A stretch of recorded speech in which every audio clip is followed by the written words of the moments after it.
Con el permiso del cielo y bajo la autoridad de nuestro Santo Maestro, Yeshua HaMashiach, con el permiso de nuestro Rab, el Dr. Dan Ben Abraham, que la paz y la bendición del Altísimo sea sobre él, con el permiso de la corte rabínica y de todo el liderazgo de nuestra alianza Ani-Ami, vamos a compartir la porción de esta semana.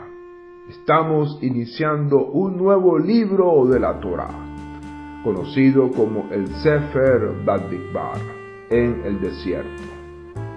Occidentalmente, este libro es conocido como el libro de Números, el cuarto libro de la Torá, y está consagrado principalmente al relato de los eventos de los israelitas durante sus años de travesía por el desierto. A partir del segundo año del éxodo de Egipto hasta el año 40 en que las tribus de Israel alcanzaron las planicies de Moab, al este del Jordán, a punto de ingresar en la tierra prometida. Los sabios lo denominan el libro de los censos, por los censos generales del pueblo de Israel, registrados a su comienzo y casi a su final, que estuvieron a cargo de Moshe por orden de Hashem. Este libro trata en su mayor parte acerca de las leyes y la historia del tabernáculo durante los años de Israel en el desierto. Nachmanides hace notar paralelos asombrosos entre el tabernáculo, observado a través del lente que proporciona estas leyes, y la revelación del Sinaí. Estas comparaciones sugieren que el tabernáculo y posteriormente el templo, y en menor medida la sinagoga, habrían de servir como sustituto permanente de la presencia celestial que reposó sobre Israel en el Sinaí. Es decir, al convertir al tabernáculo en el punto central de la nación, desde una perspectiva no solo geográfica, sino asimismo conceptual, el pueblo de Israel mantendría siempre el monte Sinaí en su seno. Y de la misma manera que los israelitas habían rodeado la montaña anhelando la cercanía con Dios, ahora acampan alrededor del tabernáculo, ilustrando así que su existencia misma estaba basada sobre su cercanía a la Torá. De acuerdo con ello, este libro contiene los mandamientos para salvaguardar el tabernáculo, la obligación de las tribus de cerrar filas alrededor del mismo, y de las obligaciones de los Coanim y de los levitas cuando aquel era desmantelado y transportado. Todo ello enaltece el prestigio y la gloria del santuario, como queda representado en una parábola de los sabios: un palacio real que no está vigilado no se puede comparar con uno que sí lo está. La parashá de esta semana tiene el mismo nombre que el libro, es decir, estamos en la parashá Bamidbar. Esta se lee generalmente en el Shabbat que antecede a la festividad de Shavuot.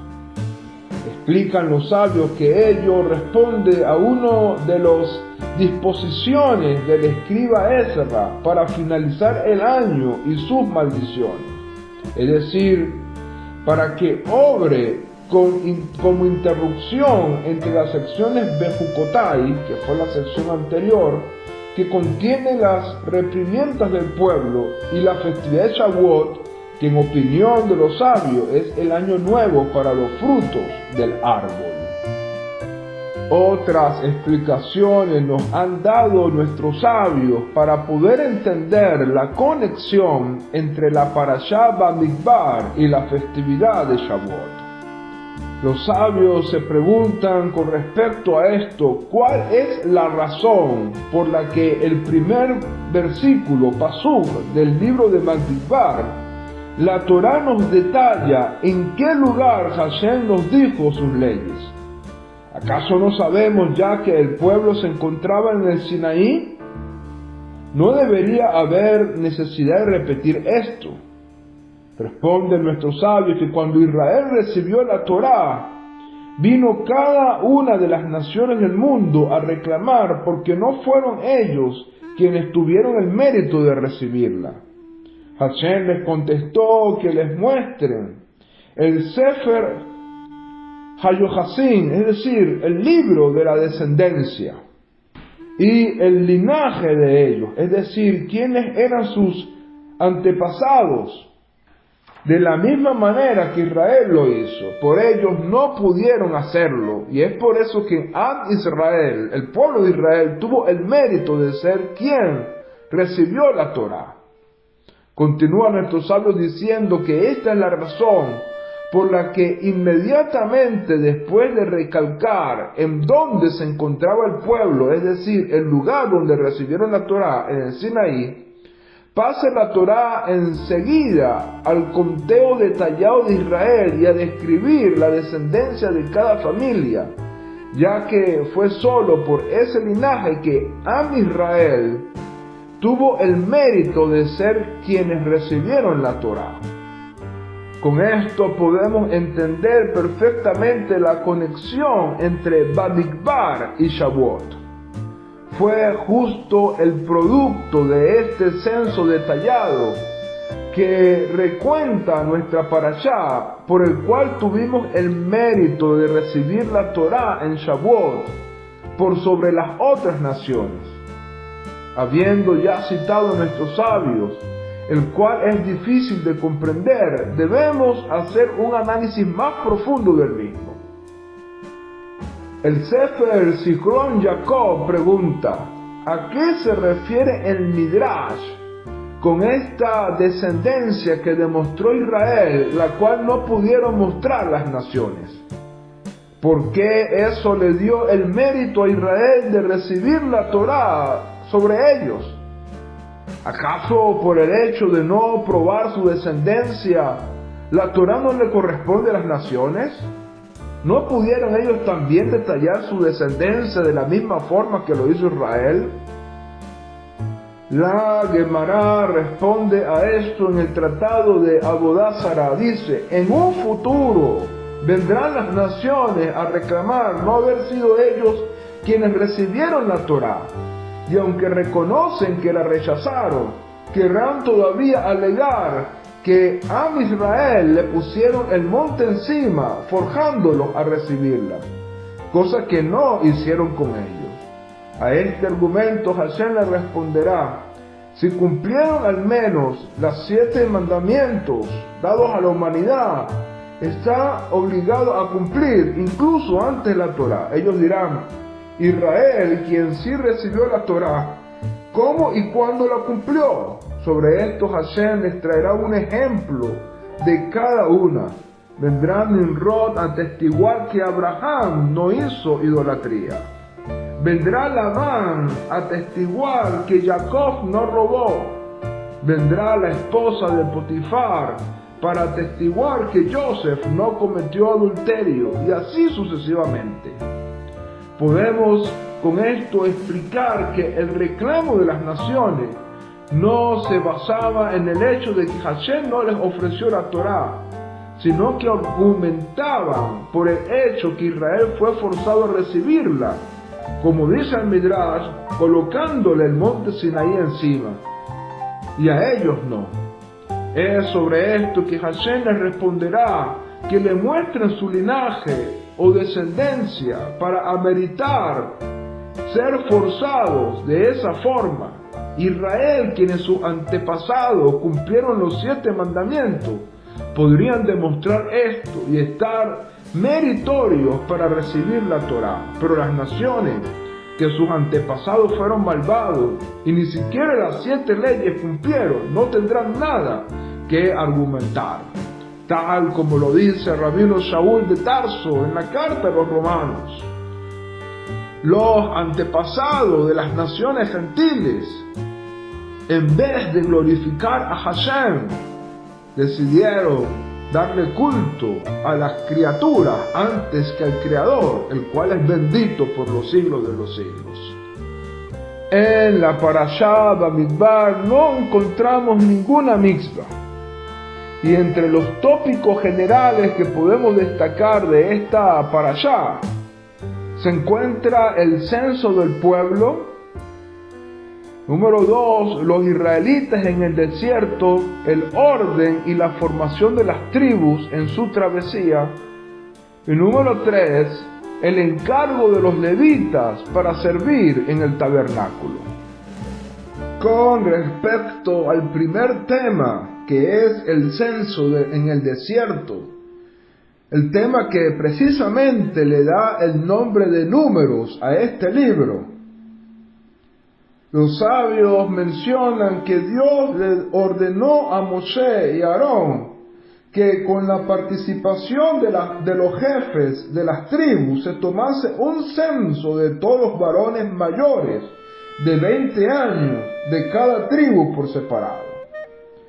Ante esto, Rashi comenta que debido al amor de Dios por su pueblo Israel, les recontó con frecuencia. Cuando dejaron Egipto, Hashem los contó, como lo narra Éxodo capítulo 12, versículo 37. Después del pecado del becerro de oro, para ver cuántos habían quedado, después de que habían muerto los pecadores, como lo dice Éxodo capítulo 38, verso 26. Y ahora que hizo reposar su presencia entre ellos. Nachmanides, por su parte, brinda 3 razones por las que Dios volvió a contar al pueblo. Número 1, el creciente milagroso de la nación, que había llegado a Egipto como una familia de solo 70 almas apenas, y 210 años, mostraba de manera concluyente el gran amor que Dios profesaba por ellos. Asimismo, esto quedó demostrado por el hecho de que fueron recontados después de cada incidente que provocó una gran mortandad en su seno. Ello es así porque cada israelita es importante a los ojos de Dios. Número 2, cada integrante de la nación tenía el derecho de que Moshe y Aarón le brindaran su atención personal. Y el censo era una oportunidad para que cada israelita que venía ante el padre de los profetas y ante su hermano, el consagrado del Eterno, les dijera su nombre y fuera incluido como persona con méritos propios. Por ello, ciertamente Moshe y Aarón los bendecirían, orarían por ellos, y su contribución individual de medio shekel les brindaría expiación. Y número 3, dado que el pueblo estaba a punto de ir directamente a Eretz Israel, lo que habría ocurrido si no hubiese pecado con el episodio de los espías, fue necesario un censo para prepararse para la campaña militar que se avecinaba y saber cuántas personas reunían los criterios idóneos para que se les pudiera designar un encargo en este momento. Es así que durante el segundo año del éxodo de Egipto, Moshe y Aarón recibieron orden de Hashem de contar a todos los israelitas varones cuyas edades oscilaban entre los 20 y los 60 años. Esos varones quedaron sujetos a cumplir el servicio militar.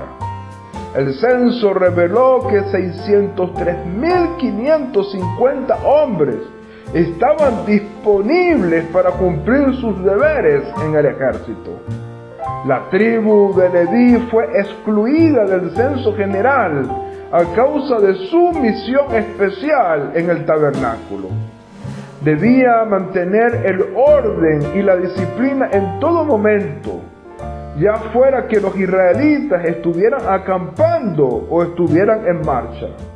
El campamento fue dispuesto en forma de cuadrilátero, con el Mishkan en el centro, protegido en sus 4 lados por las tiendas de los levitas y por las 12 tribus, que formaban 4 grupos, cada uno de los cuales tenía el nombre de la tribu principal, y todas formaban un cordón exterior. Originalmente los primogénitos habían sido elegidos por Dios para cumplir los servicios sagrados, pero después de lo ocurrido con el becerro de oro, esta codiciada tarea fue asignada a los levitas, quienes se habían mantenido fieles al Eterno en todo momento. En consecuencia, Moshe recibió orden de encomendar a los levitas al servicio del Mishkan bajo la supervisión de Aarón y sus hijos. El censo efectuado reveló que había un total de 22.000 levitas. Estos son los aspectos generales de esta Parashá Bamidbar. Esperamos que sea de gran utilidad esta información y de gran bendición para tu vida. Shalom Ubraja.